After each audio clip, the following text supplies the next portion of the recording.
गिरी हुई गुफ्तगू अगर करेंगे तो फिर ये जितने नीचे के चुड़बैया गली कूचों में बैठकर सोशल मीडिया पर जो बकबक करते हैं, तो ये ऐसे ही नेताओं को देखकर ऐसे बकबक किए जा रहे हैं। तो मैं इससे पहले भी आपके चैनल के जरिए ये बात कहा हूँ कि हमको 30 सेकंड दीजिए मैडम आप। जी जी। सोशल मीडिया पर हमको सख्त नजर रखने की जरूरत है और तौकीर रजा खान साहब का जात। तुम पहले कलमा पढ़ो तब हम तुम्हें मानेंगे, वो भी देश के प्रधानमंत्री को। देखिए मैडम, ये हमारा देश जो है लोकतंत्र से चलता है और यहाँ पर जो भी जनता भारत की जिसको वोट देती है वही इस देश का प्रधानमंत्री बनता है जी। और हालिया में देखने में ये आ रहा है कि हमारे पास भाषा का स्तर दिन ब दिन गिरता जा रहा है। पहले भी सियासी जमातें यहाँ पर हुआ करती थी, आजादी के बाद से आपने देखा कि चुनाव का दौर हमारे पास चल रहा है, लेकिन एक भाषा की मर्यादा रखी जाती थी। लेकिन आजकल भाषा की मर्यादा हम बिल्कुल खो चुके हैं। अब जब हमारे रहबर रहनुमा मजहबी हो या सियासी हो, इस किस्म की गिरी हुई गुफ्तगू अगर करेंगे तो फिर ये जितने नीचे के चुड़बैया गली कूचों में बैठकर सोशल मीडिया पर जो बकबक करते हैं, तो ये ऐसे ही नेताओं को देखकर ऐसे बकबक किए जा रहे हैं। तो मैं इससे पहले भी आपके चैनल के जरिए ये बात कहा हूँ कि हमको 30 सेकंड दीजिए मैडम आप। जी जी। सोशल मीडिया पर हमको सख्त नजर रखने की जरूरत है और तौकीर रजा खान साहब का जहाँ तक के सवाल है, यकीनन वो अहमद रजा खान साहब के पोते हैं और उन्होंने जो एहतजाज किया उनका वो संवैधानिक हक है, लेकिन एहतजाज में इस किस्म की गुफ्तगू कई मैं सही तौर पे तायद नहीं। चलिए, बहुत बहुत बहुत साधुवाद आपको, बहुत स्वागत है जिस तरह से आप निंदा कर रहे हैं। यही समझना चाहूंगी। मौलाना पीर अली कादरी भी हमारे साथ जुड़े हुए हैं। मौलाना कादरी, आप बताएं, क्या इस्लाम में ये लिखा है कि आप दूसरे धर्म के लोगों को बोले कि तुम पहले कलमा पढ़ो तब हम तुम्हें मानेंगे, वो भी देश के प्रधानमंत्री को? देखिए मैडम, ये हमारा देश जो है लोकतंत्र से चलता है और यहाँ पर जो भी जनता भारत की जिसको वोट देती है वही इस देश का प्रधानमंत्री बनता है जी। और हालिया में देखने में ये आ रहा है कि हमारे पास भाषा का स्तर दिन ब दिन गिरता जा रहा है। पहले भी सियासी जमातें यहाँ पर हुआ करती थी, आजादी के बाद से आपने देखा कि चुनाव का दौर हमारे पास चल रहा है, लेकिन एक भाषा की मर्यादा रखी जाती थी। लेकिन आजकल भाषा की मर्यादा हम बिल्कुल खो चुके हैं। अब जब हमारे रहबर रहनुमा मजहबी हो या सियासी हो, इस किस्म की गिरी हुई गुफ्तगू अगर करेंगे तो फिर ये जितने नीचे के चुड़बैया गली कूचों में बैठकर सोशल मीडिया पर जो बकबक करते हैं, तो ये ऐसे ही नेताओं को देखकर ऐसे बकबक किए जा रहे हैं। तो मैं इससे पहले भी आपके चैनल के जरिए ये बात कहा हूँ कि हमको 30 सेकंड दीजिए मैडम आप। जी जी। सोशल मीडिया पर हमको सख्त नजर रखने की जरूरत है और तौकीर की गिरी हुई गुफ्तगू अगर करेंगे तो फिर ये जितने नीचे के चुड़बैया गली कूचों में बैठकर सोशल मीडिया पर जो बकबक करते हैं, तो ये ऐसे ही नेताओं को देखकर ऐसे बकबक किए जा रहे हैं।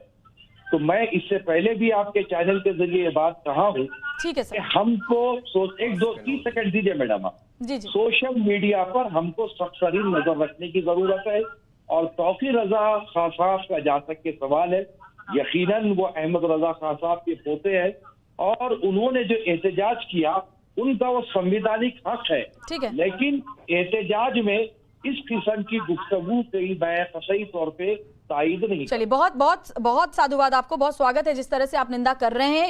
यही होना चाहिए, क्योंकि देश संविधान के हिसाब से चलता है। लोकतांत्रिक व्यवस्था में आप विरोध कर सकते हैं लेकिन आप देश विरोध नहीं कर सकते। हमारे साथ राकेश त्रिपाठी। ठीक है मैडम, सबसे पहली बात तो जो है हमारे एमआईएम के प्रवक्ता भी यहाँ बैठे हुए हैं, वो आपको बखूबी जवाब दिए। मैं उस बात की तरफ एक भारतीय मुसलमान होने की हैसियत से कहूँगा कि हम अपनी जिंदगी अपने देश के लिए समर्पित कर चुके हैं और असद साहब का जहाँ तक के मौक़िफ़ है वो पक्के भारतीय हैं। ये एक साजिश है, इससे पहले भी हुई थी बेंगलोर में, एमआईएम के डाइस पर एक लड़की को छोड़ा गया।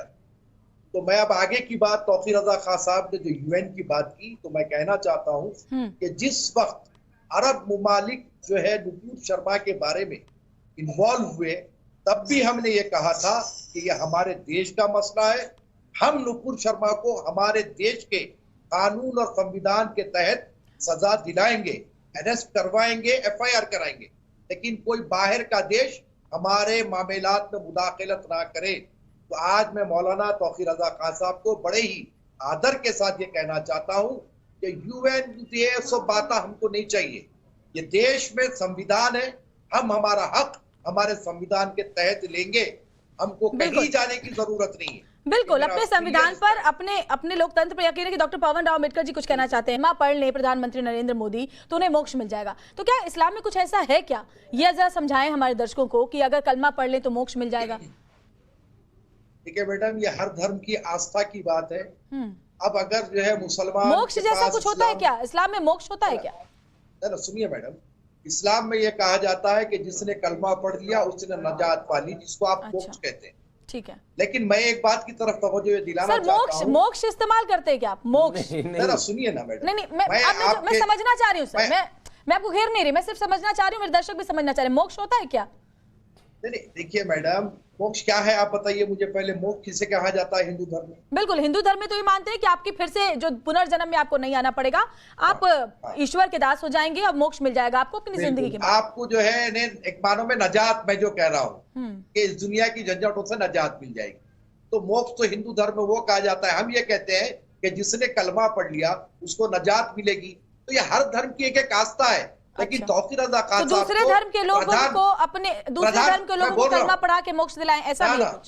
सुनिए, तौकीर रजा खान साहब को प्रधानमंत्री हो या कोई आम हिंदू हो, किसी के मुताल्लिक ऐसी बात नहीं करना चाहिए। मुझे 30 सेकंड दीजिए मैडम प्लीज, मैं बहुत इंपॉर्टेंट बात कर रहा हूँ। मैं ये कह रहा हूँ कि अभी जो हमारे मौलाना साहब ने फरमाया उस तरफ आपकी तवज्जो दिला रहा हूँ कि मैं हो या आप मौलाना साहब हो, ऐसे कई व्यक्ति है जो हमारे अपने मुस्लिम कम्युनिटी के वो पिछड़े तबके के लोगों को हम जगाना चाह रहे हैं, उनको तरक्की की तरफ लेकर जाना चाह रहे हैं, उनको आगाह करना चाह रहे हैं कि भाई ये गैर शरई है, ये गैर इस्लामी है, ये हमारे पास ऐसी बात नहीं करना। तो हमको जो है टीवी का एजेंट या बीजेपी के एजेंट का नाम दिया जा रहा है। सोशल मीडिया पर हमारे खिलाफ में अभद्र टिप्पणी की जा रही है।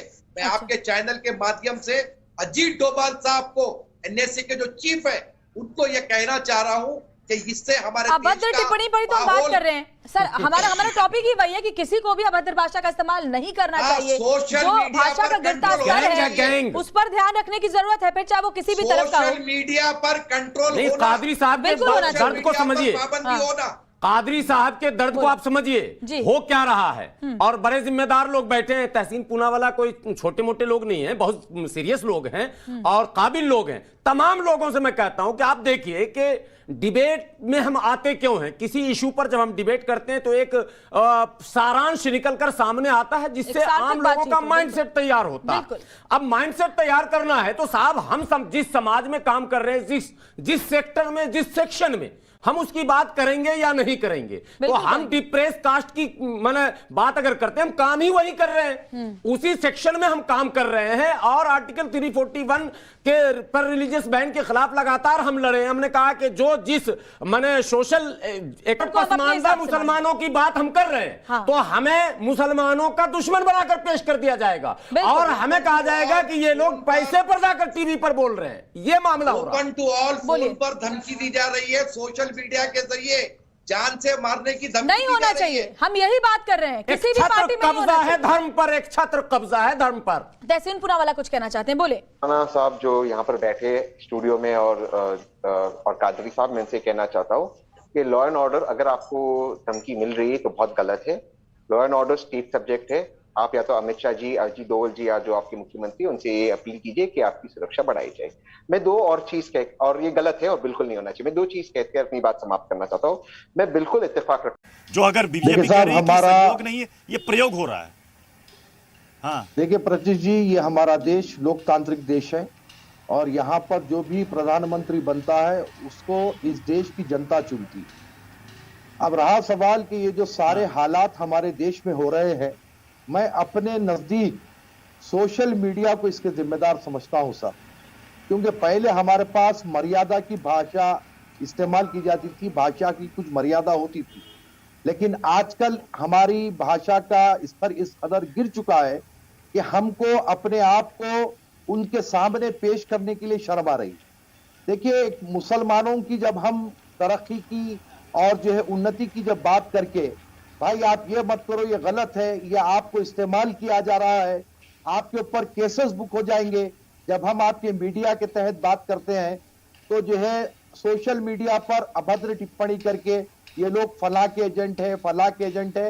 हद तो ये हो रही है कि अब आपको धमकी भी दी जा रही है, मारने की धमकी दी जा रही है, देख लिया जाएगा, इस किस्म की बात की जा रही है। तो इसकी मेन वजह यही है कि एक जमाने दराज से जो लोग अपने आप को मुसलमानों का नेता, मुसलमानों का हमदर्द बताते हुए कौम को घाट में उतारे, खाई में ढकल दिए, आज वो लोग ही है ये सारे माहौल को खराब कर रहे हैं। जो हर दो समुदाय में ऐसे लोग हैं। अभी हमारे बीजेपी के प्रवक्ता ने कहा कि यकीनन इनके ऊपर कार्रवाई होना चाहिए, तो मैं भी उसकी तायद करता हूं। क्यों? क्योंकि वो हमारे मुल्क के प्रधानमंत्री है। लेकिन दूसरी तरफ साहब, नुपुर शर्मा पर केस बुक हुआ लेकिन आज तक अरेस्ट नहीं हुई। और एक एक बात की तरफ तवज्जो, जब यूपी में उत्पात मचा तो बुलडोजर चला, लेकिन अग्निपथ पर उत्पात मचा तो उनके ऊपर बुलडोजर नहीं चला। ये क्या बात हुई साहब?